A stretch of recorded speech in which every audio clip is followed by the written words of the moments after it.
சம்பந்தமாக ஆண்டவரே உங்களுடைய ஆலோசனைகள் மட்டும் இல்லைன்னா ஆண்டவரே என்னுடைய அந்த சுபாவத்திலேயே ஆண்டவரே மூழ்கி ஒன்றுமில்லாம போயிருப்பேனப்பா. உங்களுடைய அன்பு தேடி வந்ததுனால ஆண்டவரே மட்டுமா நீர் காத்து அரவணைத்து அன்பு காட்டி வருவதற்காக நன்றி. விசேஷமா இந்த நாள்ல கூட உங்களுடைய தாசனை நீர் சிலுவைக்கு பின்னாக மறைத்து பரத்திலிருந்து உங்களுடைய வார்த்தையை அனுப்புங்கப்பா. இது என்ன பேச விரும்புகிறீர்கள் ஆண்டவரே, என்னுடைய பிள்ளை மூலமாக நீர் எங்களோடு பேசும்படியா செய்கிறேன். வருகிற ஆண்டவரை ஒவ்வொருவரோடு நீங்க அடைப்படுத்தப்பா.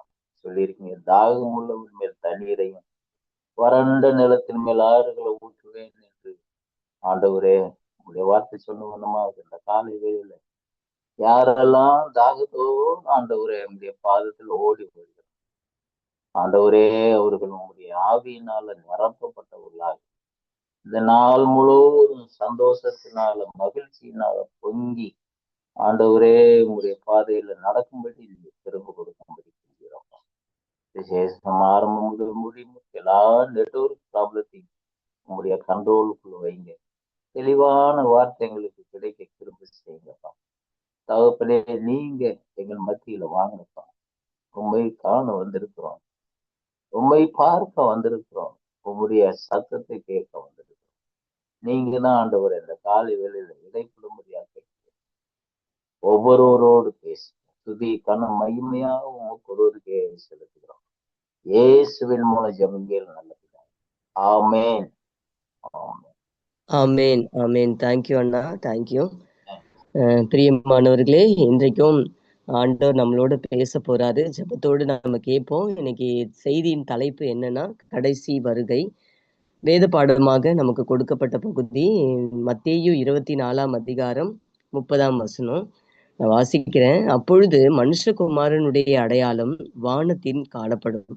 அப்பொழுது மனுஷகுமாரன் வல்லமையோடும் மிகுந்த மகிமையோடும் வானத்தின் மேகங்கள் மேல் வருகிறதை பூமியிலுள்ள சகல கோத்திரத்தாரும் கண்டு புலம்புவார்கள். இந்த வசனத்தின் மூலமா ஆண்டவர் நம்மளோடு பேசுவாரு. நம்ம ஒவ்வொருவரோடு கூட கண்டிப்பா ஆண்டவர் இடைப்படுவாரு. நம்ம ஜெபத்தோட கேட்போம். Over to Abraham Israel brother. Good morning brother. Thank you sister. Good morning sister. நம்ம ஒரு ஜெபத்தோட ஆரம்பிச்சிடலாம். ஒரு சின்ன ஜெபத்தோட ஆரம்பிச்சிடலாம். ஆண்டவரே, நன்றி ஆண்டவரே, இந்த காலை வேளையில கூடி வரும்படியாக உங்களுடைய பிள்ளைகளுக்கு நீர் தந்திருக்க வாய்ப்புக்காக நன்றி ஆண்டவரே. என்னை கூட ஆண்டவரே இந்த மெசேஜுக்கு நீர் ப்ரிப்பேர் பண்ணி நீர் உபயோகப்படுத்தும் ஆண்டவரே. ஆவியானவரே, நீர் கொடுத்தால் ஒழிய நாங்க புரிய முடியாது உங்களுடைய வார்த்தைய.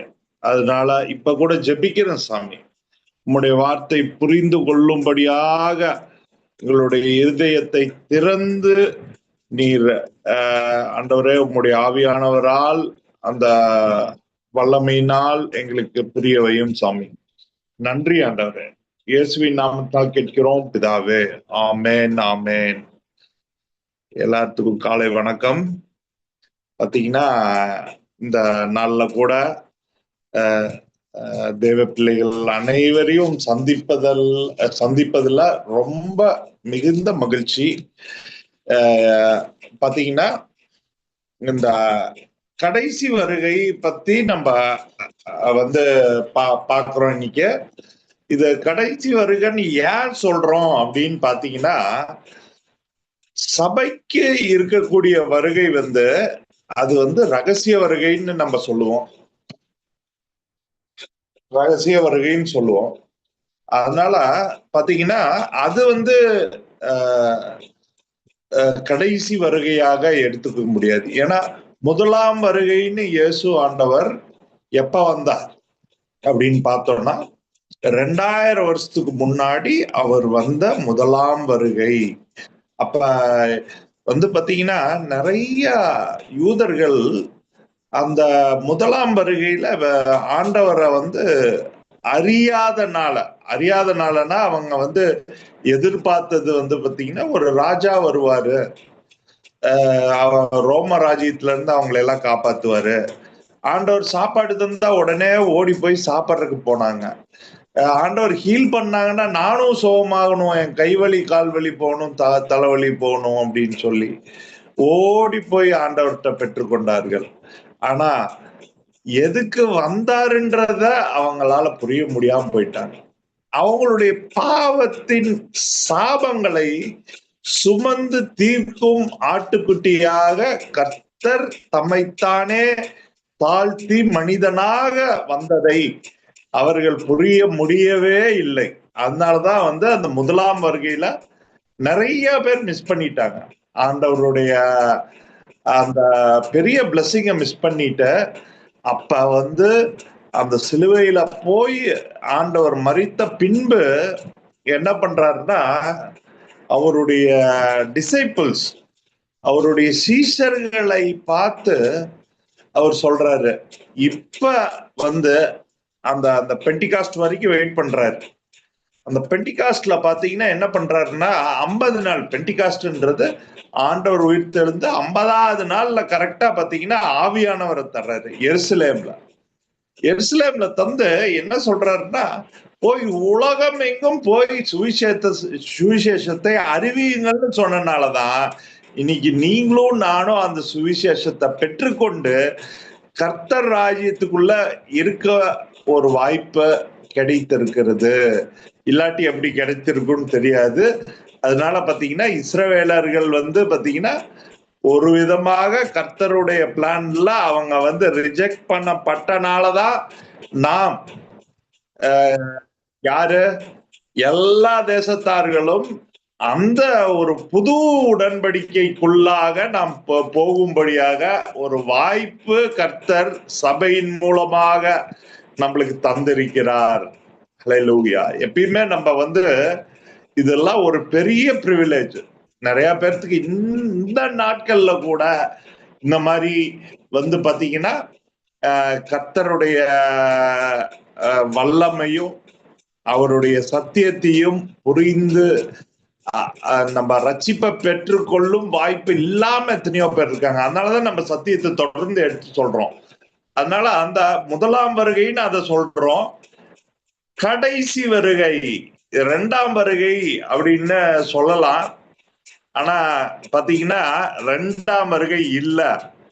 ஏன்னா அதுக்கு முன்னாடியே நம்மளை எடுத்து கொள்ளும்படியாக கர்த்தர் வானத்திலிருந்து நம்மை அழைத்து அவருடைய புது எருசலேமுக்கு, நம்ம அப்பா வீடுன்னு சொல்லக்கூடிய புது எருசலேமுக்கு அழைத்து செல்கிறார். எங்கன்னு பாத்தீங்கன்னா முதல் தெசலோனிக்கேயர் 4ஆம் அதிகாரத்துல பாத்தீங்கன்னா ரொம்ப கிளியரா ஆண்டவர் சொல்றாரு பாருங்க. 13ஆம் வசனம், அன்றியும் சகோதரரே, நித்திரை அடைந்தவர்கள் நிமித்தம் நீங்கள் நம்பிக்கையற்றவர்களாக மற்றவர்களைப் போல துக்கித்து வில்லாதிருக்க எனக்கு மனதில்லை அப்படின்னு சொல்லிட்டு இங்க பாருங்க. இந்த முதலாம் தெசலோனிக்கேயர்லயே ஆண்டவர் அழகா சொல்றாரு இந்த வசனம். நீங்க முதலாம் தெசலோனிக்கேயர் 16ஆம் வசனம் 4ஆம் அதிகாரம் 16ஆம் வசனம் இங்க பாருங்க. ஏனெனில் கர்த்தர் தாமே ஆரவாரத்தோடும் பிரதான தூதனுடைய சத்தத்தோடும் தேவ எக்காலத்தோடும் வானத்திலிருந்து இறங்கி வருவார். அப்பொழுது கிறிஸ்துவுக்குள் மரித்தவர்கள் முதலாவது எழுந்திருப்பார்கள். பின்பு உயிரோடு இருக்கும் நாமும் கர்த்தருக்கு எதிர்கொண்டு போக. இப்ப பாருங்க, இந்த ரகசிய வருகையில கர்த்தர் பாருங்க, அதுலயும் எக்காலெல்லாம் ஊதப்படுத்து.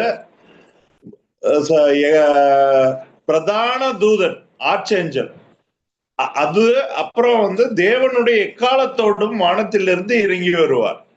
பாருங்க, எக்காலத்தோடு இறங்கி வர்றாரு, நம்ம எதிர்கொண்டு போறோம்.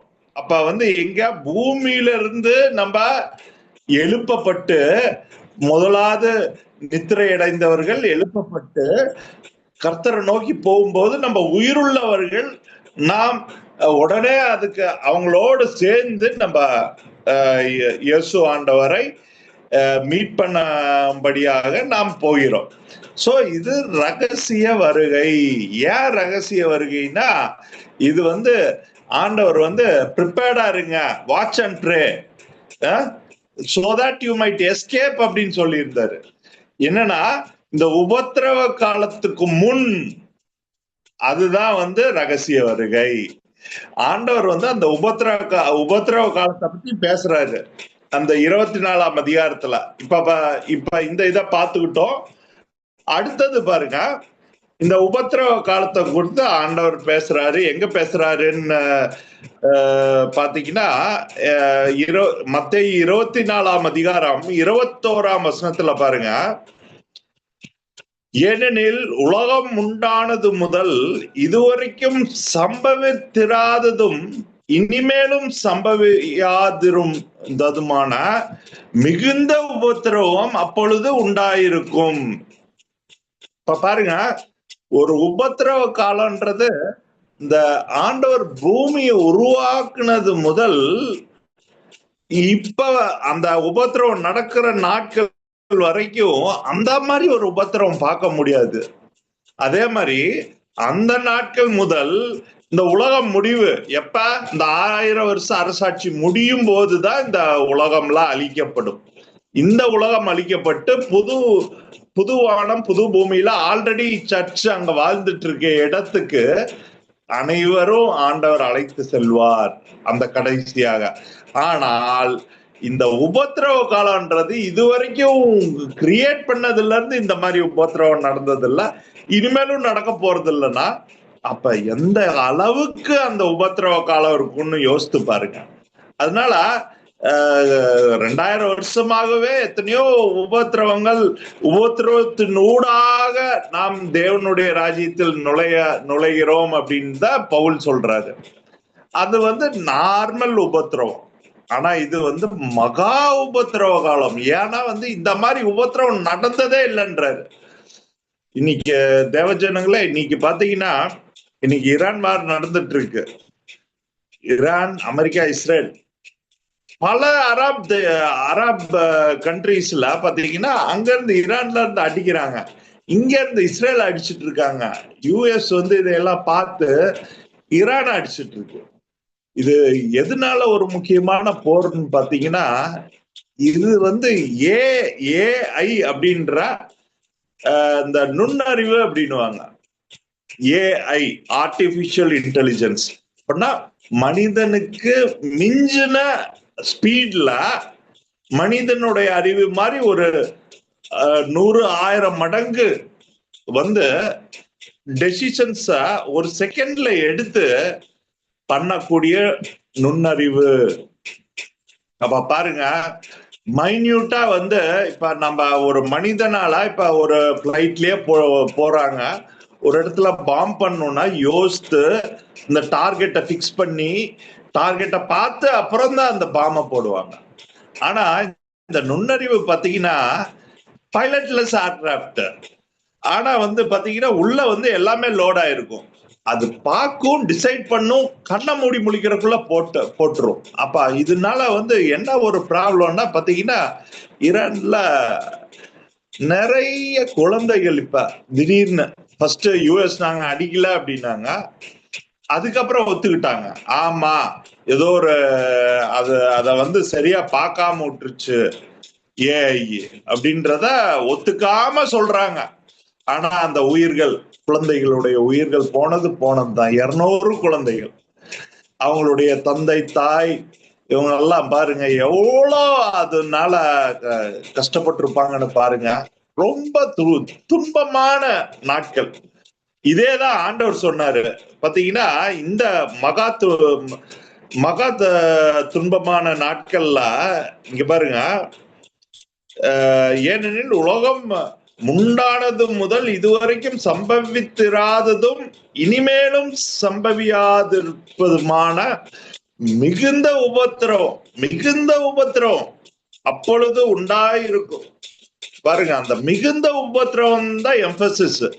அந்த மாதிரி ஒரு உபத்திரவம் வந்து இதுவரைக்கும் நடந்ததும் இல்லை, இனிமேலும் நடக்க போறது இல்லைன்னா அப்ப எவ்வளவு கஷ்டமான காலங்களுக்கு நோக்கி போயிட்டு இருக்கோம் பாருங்க. இந்த ஏஐ வந்து அதை நோக்கி, இந்த நுண்ணறிவு வந்து அதை நோக்கி நடத்தி கொண்டு இருக்குது. இந்த இணையதளத்தின் மூலமாக இன்னைக்கு என்னென்ன இன்ஃபர்மேஷன் வந்துட்டு இருக்குன்னு உங்களுக்கு தெரியும். ஒரு செகண்ட் அங்க நடந்துட்டுன்னா அடுத்த ஒரு 2 minutes to 5 minutesல உலகம் எங்கும் எல்லா நியூஸ் போயிடும். இந்த மாதிரி நடந்துட்டு, இங்க பாம்பு போட்டாங்க, இங்க இந்த மாதிரி அழிவு ஏற்பட்டு விட்டது அப்படின்னு. அப்ப பாருங்க, இதுல வந்து முக்கியமா வந்து ஆண்டவர் வந்து ஒரு விதமான, இப்ப விமன் எப்பயுமே வீக்கர் வெசல்ஸ்னு ஆண்டவர் சொல்லியிருக்காரு. விமன் வந்து வீக்கர் வெசல்ஸ், அவங்கள வந்து ரொம்ப ஒரு ஸ்பெஷல் கிரேஸோட நடத்தணும்ன்றத ஆண்டவர் எம்பசைஸ் பண்ணியிருக்காரு நம்ம பைபிள்ல. ஆனா இந்த இடத்துல பாத்தீங்கன்னு வச்சுக்க, இந்த உபத்திரவ காலத்தை பத்தி பேசுறதுக்கு முன்னாடி அந்நாட்கள் 19ஆம் வசனம் மத்தேயு 24:19 அந்நாட்களிலே கர்ப்பவதிகளுக்கும் பால் கொடுக்கிறவர்களுக்கும் ஐயோ அப்படின்றார். Woe to those who are pregnant and those who are having feeding babies அப்படின்றாரு. அப்ப பாருங்க, கர்த்தர் வந்து இந்த உபத்திரவ காலங்கள்ல ஒன் ஆஃப் த ரீசன் எதனால அப்படின்னு நம்ம பார்க்கணும். எதனால அந்த பிரெக்னன்ட் உமனையும் ஃபீடிங் பேபிஸையும் சொல்றாருன்னா, up to the age of accountability இருக்கிறாங்கன்னு வச்சுக்கோங்க. அப்ப வந்து ஒரு குழந்தை வந்து அந்த இடத்துல வந்து என்ன ஆகும் அப்படின்னு பாத்தீங்கன்னா, ஒரு குழந்தை வந்து அந்த ராப்சர்ல வந்து it will be taken up. அதனால அந்த மதர்ஸ் உடைய சஃபரிங் எவ்வளோன்னு தெரியாது. இப்ப இந்த ஈராக் வார் சொன்ன பாத்தீங்களா, அதுல நடந்த மாதிரி குழந்தைகளை ஸ்கூலுக்கு அனுப்புறாங்க, பார்த்தா ஈவினிங் அவங்க குழந்தைகள்லாம் அப்படியே பிணமாக அங்க ஸ்கூல்ல போய் தேடி எடுத்தா கூட கிடைக்காத அளவுக்கு அங்க சிதைந்து போய் விட்டது. அப்ப பாருங்க, இன்னைக்கு வந்து உலகம் எப்படி போயிட்டு இருக்கு. அந்த மகா உபத்திரவ காலத்துல இது ரிலேட்டடா தான் பேசுறாங்க. ஆண்டவர் சொல்றாரு, இன்னைக்கு அந்த குழந்தைகளுடைய ஸ்கூல் அப்படின்றோம். அதுக்கு ஆண்டவர் வந்து இந்த ராப்சர் டைம்ல எதை பேசுறாருன்னா, கர்ப்பவதிகளுக்கும் ஃபீடிங் பேபிஸ், பால் கொடுக்கிற மதர்ஸுக்கும் ஐயோ அப்படின்றாரு. ஆண்டவருடைய மனதுருக்கம் அப்பயே அந்த கஷ்ட காலத்தை பார்த்து ஐயோ அப்படின்னாரு இவங்களுக்கு. ஏன்னா இந்த வீக்கர் வெசல்ஸ்லயும் ரொம்ப கஷ்டப்பட்டு அவங்க பேபிய வந்து இந்த உலகத்துல கொண்டு வந்து அதை வளர்த்தி அதை ஃபீட் பண்ணி பெரிய ஆள் ஆகிறதுக்காக அது ஒரு முக்கியமான time. Many women are so week at that time. அவங்க ரீகெயின் பண்ணி ஹெல்த் வர்றதே பெரிய விஷயம். ஆனா இந்த உபத்திரவ காலத்துல என்ன ஆகும்னா, one reason is most of the babies below the age of accountability will be raptured. அப்படின்னா கர்த்தருடைய அந்த வருகையில குழந்தைகளையும் எடுத்துக்கிறார். அப்ப வந்து பாத்தீங்கன்னா எப்படி இந்த குழந்தைகள் எடுத்துக்கொள்ளப்படுகிறார்களோ, அவங்க வந்து என்ன சொல்றது, பாவம் அறியாத ஒரு கிரியேஷன். பிரெக்னன்ட் உமனும் அதே மாதிரிதான். ஆனா பாத்தீங்கன்னா இது நடக்கும்போது இங்க நடக்கிற துன்பங்களை விட அந்த குழந்தைகளுக்கு ஆகக்கூடிய சிதைவுகள் இதெல்லாம் பாத்தீங்கன்னா ரொம்ப ரொம்ப கஷ்டமான காரியங்கள். சோ இதையெல்லாம் நினைத்து பார்க்கும்போது நாம் இந்த மாதிரியான காலகட்டங்களுக்குள்ள வந்துட்டு இருக்கோமே, இது கடைசி வருகையை நோக்கி போய்கொண்டிருக்கிறதா? அப்ப வந்து ரகசிய வருகை எந்த டைம்ல வேணாலும் வந்துருமே அப்படின்றதுதான் உண்மையா இருக்கிறது. அதனால ஃபர்ஸ்ட் இங்க பாருங்க, இந்த ட்ரிபுலேஷனுக்கு முன்னாடி ரகசிய வருகை வந்துவிடும்.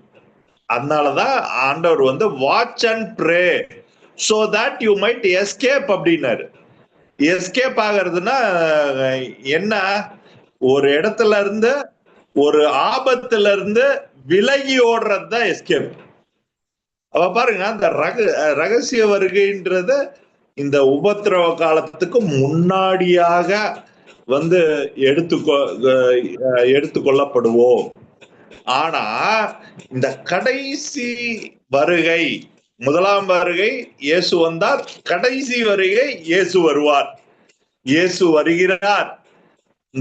அதான் இந்த 30ஆம் வசனத்துல இப்ப படிச்சாங்க சிஸ்டர். இப்ப பார்க்கலாம். அப்பொழுது மனுஷகுமாரன் 24ஆம் அதிகாரம், மத்தேயு 24ஆம் அதிகாரம் 30ஆம் வசனம். அப்பொழுது மனுஷகுமாரனுடைய அடையாளம் வானத்தில் காணப்படும். அப்பொழுது மனுஷகுமாரன் வல்லமையோடும் மிகுந்த மகிமையோடும் வானத்தின் மேகங்கள் மேல் வருகிறதை பூமியில் உள்ள சகல கோத்திரத்தாரும் கண்டு புலம்புவார்கள். இங்க பாருங்க, அதுல நம் இயேசு ஆண்டவர் எங்க இருக்கிறாரு? வந்து கொண்டு இருக்கும் போதே நம்ம இங்க இருந்து எடுத்துக்கொள்ளப்பட்டு அவர் அங்க மீட் பண்றோம். எங்க? இந்த இந்த ஏர் அப்படின்ற வானத்திலே கர்த்தரை மீட் பண்றோம். ஆனா இந்த கடைசி வருகையில வந்து பாத்தீங்கன்னா இயேசு ஆண்டவர் இறங்கி பூமிக்கு வருகிறார். எதோட வருகிறார்? மிகுந்த மகிமையோடும் வானத்தின் மேகங்கள் மேல் வருகிறதை பூமியில் உள்ள சகல கோத்திரத்தாரும் கண்டு புலம்புவார்கள். ஏன் வந்து அவங்க கண்டு புலம்புவார்கள்னா, ஒண்ணு தெரிஞ்சுக்குங்க, இந்த வந்து மகா உபத்திரவ காலத்துல ஒவ்வொரு மனிதனும் கஷ்டப்படுறது எவ்வளவு கஷ்டம்னா, இந்த படைச்ச கடவுள் வந்து காப்பாத்த மாட்டாரா அப்படின்ற அந்த புலம்பல் ரொம்ப புலம்பலா இருக்கும். நம்ம எல்லாம் வந்து ஆண்டவர் வந்து அதனாலதான் நம்மளை எல்லாம் சொல்றாரு, வாட்ச் அண்ட் ப்ரே அப்படின்றார், விழித்திருந்து ஜெபம் பண்ணுங்க. என்ன கஷ்டம் இப்ப உங்க வாழ்க்கையில இருந்தாலும் அதெல்லாம் ஒண்ணுமே இல்லைன்னு சொல்லலாம். மிகுந்த உபத்திரவம் வரும்போது அந்த உபத்திரவ காலத்துக்குள்ள சிக்குபவர்கள் பாத்தீங்கன்னா விழிப்பில்லாதவர்கள் தான் சிக்கிக் கொள்வார்கள். அதனால கர்த்தரை நோக்கி பார்த்து விழிப்போடு ஜெபத்தோடு நாம் இருக்கும்போது நாம் எடுத்துக்கொள்ளப்படுவோம். ஏன்னா அந்த சபை வந்து ஆண்டவர் வந்து அந்த இதுக்குள்ள போய் சிக்கணும்ன்றது ஆண்டவருடைய சித்தம் கிடையாது.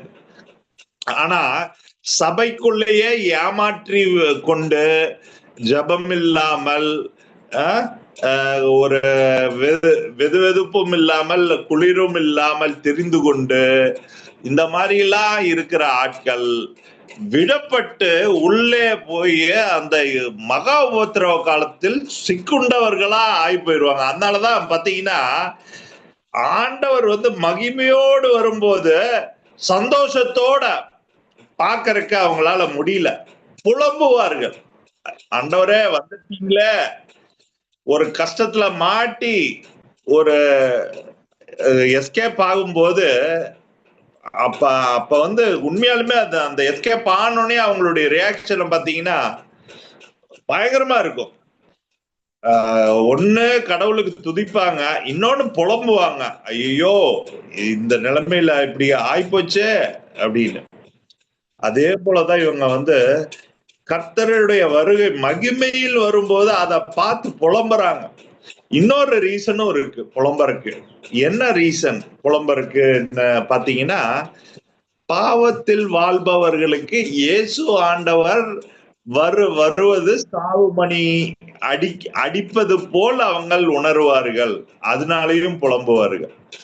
ஏன்னா அடுத்த வசனத்திலேயே பாருங்க என்ன சொல்றாருன்னா, அந்த தெரிந்து கொள்ளப்பட்டவர்களை பத்தி பேசுறாரு. வலுவாய் தொனிக்கும் எக்காலத்தோட அவர் தமது தூதர்களை அனுப்புவார், அவர்கள் அவரால் தெரிந்து கொள்ளப்பட்டவர்களை வானத்தின் ஒரு முனை முதற்கொண்டு மறுமுனை மட்டும் 4 திசைகளிலும் இருந்து கூட்டி சேர்ப்பார்கள். இப்ப பாருங்க ஏஞ்சல் என்ன பண்றாங்கன்னா, அந்த ட்ரிபுலேஷன் செயின்ஸ், அந்த கஷ்ட மகா உபத்திரவ காலத்துக்குள்ள போய் கொஞ்சம் மீதி பேர் இருப்பாங்க. அது வந்து எந்த வசனத்துல போட்டிருக்குன்னா 24ஆம் அதிகாரத்திலேயே பாருங்க, 22ஆம் வசனத்துல பாருங்க, ரொம்ப கிளியரா ஆண்டவர் சொல்லியிருக்காரு, அந்நாட்கள் குறைக்கப்படாதிருந்தால். அந்நாட்கள்ன்றது எது? மகா உபத்திரவ காலம். எப்ப வரும்? வருகைக்கு அப்புறம் வரும். என்ன ரகசிய வருகைக்கு அப்புறம் வரும். அதனால அப்புறம் வந்த பிறகு அந்நாட்கள் மகா உபத்திரவ காலங்கள் குறைக்கப்படாதிருந்தால் ஒருவனாகிலும் தப்பி போவதில்லை. அப்ப பாருங்க, ஒரு மனுஷன் கூட தப்ப முடியாதுன்றாரு. அப்ப மகா உபத்திரவ காலம் மட்டும் 2ஆம் வருகை வரைக்கும் அப்படியே தொடர்ந்துச்சுன்னு வச்சுக்கோங்க, ஒரு மனுஷனும் இந்த பூமியில இருக்க மாட்டாங்க, மனுஷனே இல்லாம அழிஞ்சு போயிருன்றாரு. அப்ப எந்த அளவுக்கு அது அந்த உபத்திரவம் இருக்கும் பாருங்க. உபத்திரவம் பல விதத்துல வரும். தானியேல் 70 எடுத்துக்கிட்டீங்கன்னா அந்த 7 வருஷத்தை பத்தி பேசப்பட்டிருக்கு பைபிள்ல. தானியேல் 9ஆம் அதிகாரத்துல 26, 27ஆம் வசனத்துல. ஆனா அந்த 7 வருஷத்துல பாத்தீங்கன்னா ஃபர்ஸ்ட் உபத்திரவம் உலகத்துக்கு யார் மூலமா வரும்னா, ஒரு வெள்ளை குதிரையில ஒருத்தவன் he will start traveling. என்னன்னா, he will invade all the countries. எல்லா ஊரையும் சண்டை போட்டு ஜெயித்து ஒரே உலகத்தை உண்டாக்க வேண்டும் என்று அவனுடைய வாஞ்சையினால் அவன் ஓடுவான். என்னன்னா, வெள்ளக்குதிரை, ஒரே ஒரு வெள்ளக்குதிரையில ஆண்டவர் இந்த கடைசி வருகையில தான் வர்றாரு, அர்மகதான் யுத்தம் டைம்ல. ஆனா அந்த கிறிஸ்து அந்த 7 வருஷத்துக்கு முன்னாடியே அதே வெள்ளை குதிரையில வர்றான். அப்ப பாருங்க, நல்லா தெரிஞ்சுக்குங்க, இன்னைக்கு உலகம் ரெடியா இருக்கு. ஆல்ரெடி வெள்ளை குதிரையில டிராவல் பண்ற மாதிரி சில பேர் ஐடென்டிஃபை பண்ணப்பட்டு டிராவல் பண்ணி கொண்டு வருகிறார்கள். யாரு அப்படின்னு பார்த்தா, இன்னைக்கு most powerful man in the world யாரு? President of the United States. இன்னைக்கு டொனால்ட் ஜே ட்ரம்ப் ஐயா பாத்தீங்கன்னா உலகம் எங்கும் இன்வைட் பண்ண ஆரம்பிச்சிட்டாப்ல. வெனிசுவேலா போறாப்ல, பிரசிடென்ட் தூக்கிட்டு என்னன்னு கேட்காம ஜெயில போட்டுறாங்க. உடனே ஈரான் அடிக்கிறாங்க, அடுத்ததுக்கு கியூபாவை அடிக்கிறாங்க. இந்த மாதிரி அவங்களுக்கு ஒத்து வராத அந்த கம்யூனிஸ்ட கொள்கையில இருக்கிற ஆட்களை எல்லாம் தூக்கிடுவோம். அப்புறம் இங்க இந்த சைடு இந்த அரப் நேஷன், இஸ்லாமிக் இதெல்லாம் பவர்ஸ் எல்லாம் அடிக்கிறாங்க. இதெல்லாம் எங்க போய் முடியும் அப்படின்னு பாத்தீங்கன்னா, மனிதனுடைய கோபம் பாத்தீங்கன்னா அந்த கரெக்டா மிட் பாயிண்ட்ல முடியும். மிட் பாயிண்ட்ல முடியும் கிடையாது, அப்படியே கண்டினியூ ஆகும். ஆனா அந்த மிட் பாயிண்ட்ல சாத்தானின் கோபமும் சேர்ந்து ரெண்டும் சேர்ந்துரும். மனிதனின் கோபம், சாத்தானின் கோபம் சேர்ந்துரும். அதுக்கு அப்புறம் அந்த ஃபர்ஸ்ட் 3.5 வருஷத்துக்கு அப்புறம் கர்த்தரின் கோபம் ஆரம்பிக்கும். அதுதான் உண்மையான உபத்திரவ காலம், தெரிஞ்சுக்குங்க. சாத்தான் பண்றது, மனுஷன் பண்றதெல்லாம் ரைட்டு, அப்கோர்ஸ் பயங்கர கஷ்டமான காலம் தான். இன்னைக்கே பாருங்க, அதுதான் சொன்ன, இந்த குழந்தைகளை அடிக்க ஆரம்பிச்சுட்டாங்க. திடீர்னு கேட்டா நாங்க அடிக்கலன்றாங்க, அடிச்சாச்சுன்றாங்க. சோ இந்த மாதிரியான காலகட்டங்கள்ல இது மாதிரி பல மடங்கு ஆண்டவர் டீல் பண்ணும்போது மகா உபத்திரவ காலம். ஒரு மனுஷன் என்ன சொல்றது, இது வரைக்கும் உலகம் படைத்ததுல இருந்து இந்த மாதிரி ஒரு கஷ்டப்பட்டிருக்க மாட்டானா? இனிமேலும் பட போறது இல்லைன்னா எப்பேற்பட்ட கர்த்தரின் கோபம் வரப்போது பாருங்க. அதனாலதான் கர்த்தரின் கோபத்துக்கு முன்பாகவே கர்த்தர் எடுத்துக்கொள்கிறார் சபைய. ஆனா அந்த கடைசி வருகையில கர்த்தர் வரும்போது, இப்ப பார்த்தோம் பார்த்தீங்களா, இந்த கஷ்டகாலங்கள்லாம் வரும்போது அந்நாட்கள் குறைக்கப்படாதிருந்தால் தெரிந்து கொள்ளப்பட்டவர்களில் நிமித்தமோ ஒருவனும் மிஞ்சி போக மாட்டான். ஆனா தெரிந்து கொள்ளப்பட்டவர்கள்னால அது குறைக்கப்படும்ன்றாரு. அப்ப பாருங்க, ஆண்டவர் பர்பஸுக்காக தான் அந்த மகா உபத்திரவ காலம் வருது. ஆண்டவருடைய பர்பஸுக்காக தான் அந்த ஃபுல்ஃபில் ஆகணும்னு தான் அந்த ரகசிய வருகை வருது. அதே மாதிரி கடைசி வருகை, கர்த்தர் 1000 வருஷம் அரசாட்சிக்கு வருவது கூட கர்த்தருடைய சித்தம் நிறைவேறும்படியாக தான் வருது. இப்ப உங்களுடைய வாழ்க்கை, என்னோட வாழ்க்கையில இதை நோக்கி போய்கொண்டு இருக்கும் உலகத்துல நம்ம ஆண்டவருடைய சித்தத்தை எப்படி ஃபுல்ஃபில் பண்ணிட்டு இருக்கோன்றது ரொம்ப முக்கியம். இந்த மாதிரியான நாட்கள்ல நம்ம கர்த்தரை நோக்கி பார்த்து வாழ்வது ரொம்ப முக்கியம். ஏன்னா பஞ்சம் வரலாம், சண்டைகள், பயங்கரமான சண்டைகள் வரலாம், இன்னும் பயங்கரமான டிசீஸ் வரலாம். ஏன்னா இதெல்லாம் போடப்பட்டிருக்கு, ஆண்டவரால சொல்லப்பட்டிருக்கு. இந்த மகா உபத்திரவ காலத்துக்குள்ள போகும் மட்டும் இந்த கஷ்டங்கள்லாம் வரலாம். ஆனா வருகையை நோக்கி போயிட்டு இருக்க சபை, நீங்களும் நானும் ஜெபத்தில் இருக்கும்போது நாம் எடுத்துக்கொள்ளப்படுவோம். அதனால அந்த மகா உபத்திரவ காலத்துக்குள்ள போய் சிக்கிக்கொள்பவர்கள் புலம்புறாங்க கடைசி வருகையில ஆண்டவர் வரும்போது.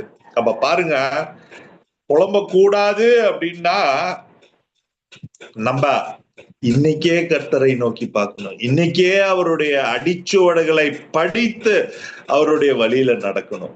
அப்ப பாருங்க, அது மட்டும் கிடையாது, அந்த மகா உபத்திரவ காலத்துல சாத்தானின் கோபத்துல 666 முத்திரை, ஒரு சிப்போ முத்திரையோ இந்த நெத்தியிலும் ரைட் ஹேண்ட், இந்த கைகளிலோ ரிஸ்ட்லயோ போடப்படும்.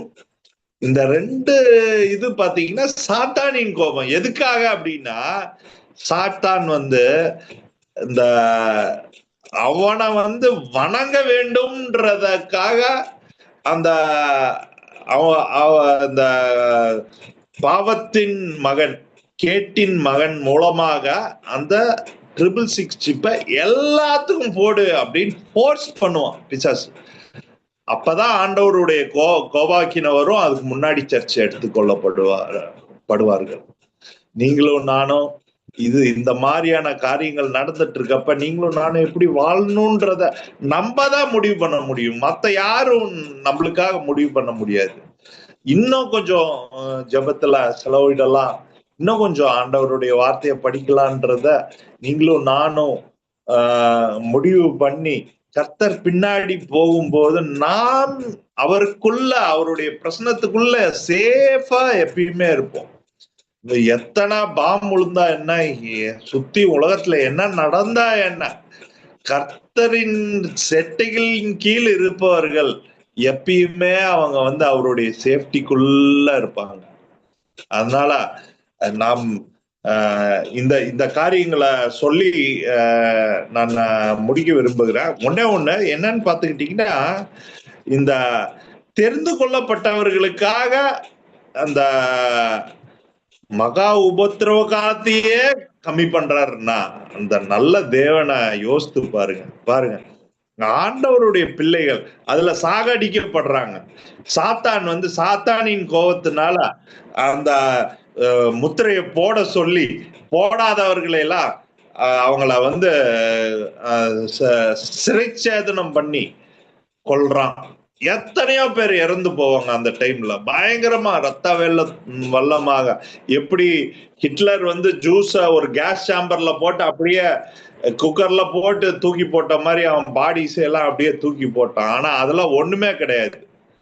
அந்த அமோனியம் கேஸ்ல போய் இறந்த யூதர்கள். இந்த கடைசி நாட்கள்ல நடக்க போற சம்பவம் எல்லாம் நினைச்சு பார்க்க முடியாத அளவுக்கு ரத்தம் சிந்துதல்ல கர்த்தரை நம்புகிறவர்களுக்கு அகைன்ஸ்டா பண்ணுவான். சோ அதுக்குள்ள கூட பாத்தீங்கன்னா கர்த்தர் அவருடைய கிருபையை காமிக்கிறாரு. இத 1 கொரிந்தியர் 10:13 சொல்றாரு. அந்த வசனத்தை மட்டும் பாத்திரலாம். 1 கொரிந்தியர் 10:13 எடுத்தீங்கன்னா படிங்க, இல்லாட்டி நான் படிக்கிறேன். கொரிந்தியர் 10:13 பாருங்க. மனுஷருக்கு நேரிடுகிற சோதனையே அல்லாமல் வேற சோதனை உங்களுக்கு நேரிடவில்லை. தேவன் உண்மையுள்ளவராய் இருக்கிறார். உங்கள் திராணிக்கு மேலாக நீங்கள் சோதிக்கப்படுகிறதற்கு அவர் இடம் கொடாமல் சோதனையை தாங்கத்தக்கதாக சோதனையோடு கூட அதற்கு தப்பிக்கொள்ளும்படியான போக்கையும் உண்டாக்குவார். அப்ப பாருங்க, அப்ப அந்த மகா உபத்திரவத்துல காலத்துல கூட இந்த ஆண்டவருடைய தேர்ந்து கொள்ளப்பட்டவர்கள் அப்ப பார்த்து மனம் இறங்கி அதுலயும் கொஞ்சம் தப்பிக்கணும். இல்லாட்டி இந்த 1000 வருஷ அரசாட்சியில ஒரு ஆளு இருக்க மாட்டாங்களே அப்படின்னு கர்த்தருடைய மன உருக்கம் தான் அந்த இடத்துல காப்பாத்துது. அந்த மகா உபத்திரவ காலத்தையே கொஞ்சம் குட்டி பண்ணியிருக்காரு. அப்ப பாருங்க, குட்டி பண்ணி அவர் வரும்போது இந்த உபத்திரவத்துக்குள்ள போனவங்க எல்லாம் புலம்புறாங்க. அப்ப சொன்ன மாதிரி 2 புலம்பல். எந்த புலம்பல்ல ஆட்கள் நீங்க அந்த ஆட்கள் இருப்பாங்கன்றதையும் நம்ம பார்த்துட்டோம். ஒண்ணு பாவத்தினால புலம்பல், ஐயோ நம்ம ஜீசஸ் வந்துட்டாரு அவ்வளவுதான், நம்ம இடத்துக்கு அனுப்பி விட்டுருவாரு. என்ன நம்ம இடம்? பிசாசோட நரகத்துக்கு அனுப்பி விட்டுருவாரு. இன்னொரு ஆட்கள் ஐயோ கஷ்டத்துல இருக்கிறான், ஜீசஸ் வந்துட்டாருன்னு புலம்புறாங்க. அப்ப பாத்தீங்கன்னா அதுல எந்த புலம்பல்ல இருப்போம்? நம்ம இருந்தோம்னா எப்படி எந்த புலம்பல்ல இருப்போன்றதையும் யோசிச்சு பார்த்துக்கணும். நம்ம இதையெல்லாம் தாங்கி கொண்டு போகும் கிருபையை பெற்றுக்கொண்டோம்னா நம்ம ஆண்டவர் வந்துட்டாரே அப்படின்னு புலம்பி அவர்கிட்ட புலம்புவோம். இல்லாட்டி புலம்பல் யாருக்கு எதிராக இருக்கும்னா இயேசுக்கு எதிராக புலம்புவோம். ஐயோ வந்துட்டாரு, நம்ம போய் ஆகணுமே, ஏன்னா ரட்சிக்கப்படாதவன் தான் அப்படி புலம்புவான். அதனால பாத்தீங்கன்னா இதுல கூட கர்த்தருடைய கிருபை ஆண்டவர் தெரிந்து கொள்ளப்பட்டவர்கள் மேல் எப்பயுமே வச்சிருக்கிறாரு. அதே போலதான் இப்ப இந்த வசனத்தை பார்த்தோம் பாத்தீங்களா, திராணிக்கு மீறி ஆண்டவர் சோதிக்க மாட்டார். ஈவன் அந்த மகா உபத்திரவ காலத்துல இருக்கிற ஆட்கள் கூட பாத்தீங்கன்னா அந்த ஃபெய்த், நீ கொல்றதுனா கொல்லுப்பான்ற ஃபெய்த் எங்க இருந்து வந்ததுன்னு பாத்தீங்கன்னா தேவனிடத்துல இருந்து வந்திருக்கும். அதனால அதுல கூட தாங்கிக்க கூடிய தைரியமா நிக்கக்கூடிய பலனை தரும் தேவன். அதனால இந்த மாதிரியான காலகட்டங்களுக்குள்ளாக போய்கொண்டு இருக்கிறோம். நீங்களும் நானும் எப்படி இன்னைக்கு ஆண்டவர் நோக்கி பார்த்து வாழ்ந்து கொண்டு இருக்கிறோன்றது நீங்க முடிவு பண்ணி, நானும் முடிவு பண்ணி, நம்ம ஆண்டவரை தொடர்ந்து தேடும்படியாக ஆண்டவருடைய கிருபையை பெற்றுக்கொண்டு நடக்க வேண்டும். அதனால இந்த காலை வேளையில கர்த்தர் இடைப்பட்டதுக்காக அவருக்கு நன்றி சொல்லி, இப்ப நம்ம பார்த்த வசனங்கள் எல்லாம் நீங்க மனதுல வைத்து கொண்டு இந்த கிளியர் கட், இது ரகசிய வருகை, 2ஆம் வருகை, கடைசி வருகை. ஏன் கடைசி வருகைன்னா அந்த 1ஆம் வருகையில ஆண்டவர் வந்ததை குறிப்பிடுறதுக்காக கடைசி வருகைன்றோம். அந்த மாதிரி இதையெல்லாம் மனதில் வைத்து கொண்டு இந்த லென்ட் டேஸ்ல கூட பாத்தீங்கன்னா ஆண்டவருடைய நம்மளுக்காக கர்த்தர் செய்த காரியங்களை நினைத்து நாம் துதித்து அவரை நோக்கி புலம்பக்கூடிய காரியங்கள் இருந்தா அவரை நோக்கி பார்த்து புலம்பணும்னா நம்மளை ஆறுதல் படுத்துவார். அதனால இந்த காலகட்டங்கள்ல கூட கர்த்தர் தாமே நமக்கு கிருபை அளிப்பாராக. ஜெபம் பண்ணலாம். ஆண்டவரே நன்றி. ஆண்டவரே இந்த நாட்கள்ல கூட சாமி எவ்வளோ நீர் நல்லவராகவே இருக்கிறீர். ஆண்டவரே கஷ்ட காலத்தின் மத்தியில கூட உம்முடைய பிள்ளைகளை, தேர்ந்தெடுக்கப்பட்ட பிள்ளைகளை மனசுல வைத்து நீர் காரியத்தை நடத்துகிறீர். ஆண்டவரே ஈவன் உம்மை அறியாத ஆள் கூட பாவத்துல இறந்து போவது உம்முடைய சித்தம் கிடையாது. ஆண்டவரே எல்லா பாவிகளும் மனம் திரும்பி கர்த்தரிடத்தில் வருவதுதான் கர்த்தருடைய சித்தம். அதுக்காக தான் கர்த்தருடைய அன்பை இயேசு ஆண்டவர் மூலமாக வெளிப்படுத்தப்பட்டது. அதனால ஆண்டவரே இந்த காலகட்டங்கள்ல மற்றவர்களுக்கும் நாங்க ஆண்டவரே இயேசுடைய அன்பை காமிக்கும்படியாகவும் சொல்லும்படியாகவும் நீர் உதவி செய்யும். காமிக்காம சொன்னா வேஸ்ட், சொல்லாம அன்பு மட்டும் காமிச்சோன்னா கூட எஃபெக்டிவ், எந்த அளவுக்கு எஃபெக்டிவா இருக்கும்னு தெரியாது. அதனால 2மே பண்ணும்படியாக இந்த காலகட்டங்கள்ல உதவி செய்யும். இந்த நாளை ஆசீர்வதிச்சு நீரே மகிமைப்படும். இந்த நேரத்தை தந்ததுக்காக நன்றி. ஒவ்வொரு ஆட்களையும் நீர் ஆசீர்வதிச்சு வழி நடத்தும். இயேசுவின் நாமத்தினால் கேட்கிறோம் பிதாவே. ஆமென்.